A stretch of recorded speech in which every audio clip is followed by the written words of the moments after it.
کیا حال ہے سر؟ خیریت سے ہیں؟ اللہ ٹھیک کا ہے؟ احسان ہے، اللہ تعالیٰ کا بڑا احسان ہے، حکم کریں۔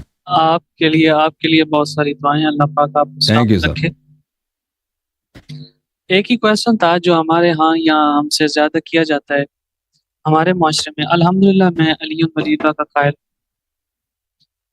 اور اہل تشیع سے ہی میرا تعلق ہے، جی اور ہمارے ہاں جو یہاں سب سے بڑا سوال کیا جاتا ہے کہ ہمیں بتایا جاتا ہے علی یہاں پڑھنا ہے یہاں نہیں پڑھنا۔ مین یہ ہے کہ وہ کہتے ہیں کہ تشہد میں علی نہیں پڑھنا، لیکن ہم اس چیز کے قائل ہیں، تو وہ ہم سے اس چیز کی حوالات مانگتے ہیں، حوالے مانگتے ہیں۔ تو میری جو کویشچن تھا وہ یہ تھا کہ آپ اس سمندر کو کوزے میں بند کریں اور چھوٹا سا اور ایسا معتبر جواب دیں جو ہم انہیں دے سکیں۔ تو کسی حدیث میں نہیں ہے کہ آپ نہیں پڑھ سکتے، ٹھیک ہے نا؟ کہ دیکھیں وہ تو دیکھیں مولوی حضرات جو کہتے ہیں آپ نہ پڑھیں نا، وہ تو فتوے کے پابند ہے، وہ حدیث وغیرہ تو مانتے نہیں نا۔ آپ ان کو حدیث جی دکھائیں وہ کہتے ہیں نہیں جی ہم فتوے پہ ان کے ساتھ تو بات کرنا ہی فضول ہے، کیونکہ جی وہ بالکل فتوے کے قائل ہیں۔ جب وہ فتوے کو مانتے ہیں نا تو فتویٰ تو ختم، فتویٰ نے فیصلہ کر دیا۔ اگر آپ جی بالکل قرآن و سنت کو نہ مانیں، ایک مولوی کو مان لیں، اور وہ میں کہ مولوی کہہ رہا ہے کہ پڑھنا حرام ہے، تو بات ختم ہے، پھر جی بحث کی کوئی گنجائش ہے؟ پھر گنجائش نہیں نا اس کے ساتھ، مقلد حضرات کے ساتھ بحث کی گنجائش ہے؟ نہیں ہے۔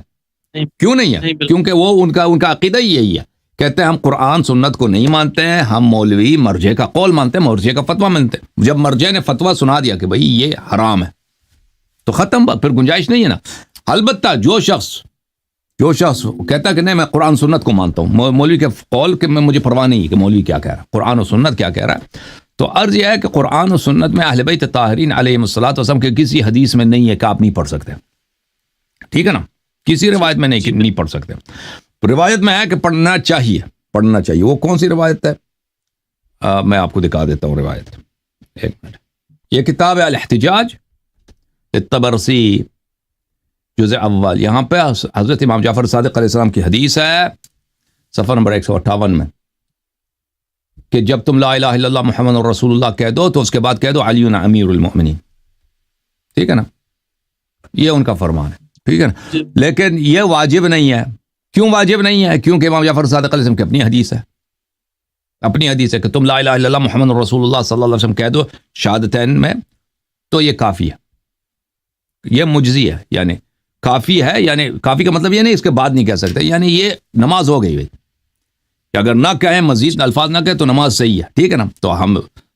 تو وہ حدیث صحیح ہے اپنی جگہ پہ، کہ جو شہادتین پڑھتا ہے بھائی، شہادتین پڑھتا ہے اس کی نماز صحیح ہے، جو شہادت ثالثہ نہیں پڑھتا اس کی نماز باطل نہیں ہے۔ کیوں؟ کیونکہ امام جعفر صادق علیہ السلام کا فرمان ہے کہ جو شہادتین پڑھتا ہے اس کی نماز صحیح ہے، تو ختم۔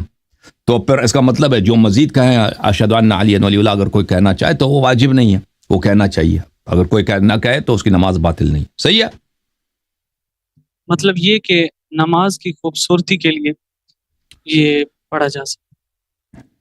یعنی عرض یہی ہے کہ اگر آپ کہہ دیں تو یہ اللہ کو پسند ہے، یہ مولا کا فرمان ہے، اگر نہ بھی کہیں تو اس سے نہ کہہ دیں تو بھی نماز آپ کی باطل نہیں ہے، اوکے؟ ٹھیک، بہت اللہ آپ کو بہت عزت ہے، تھینک یو سر۔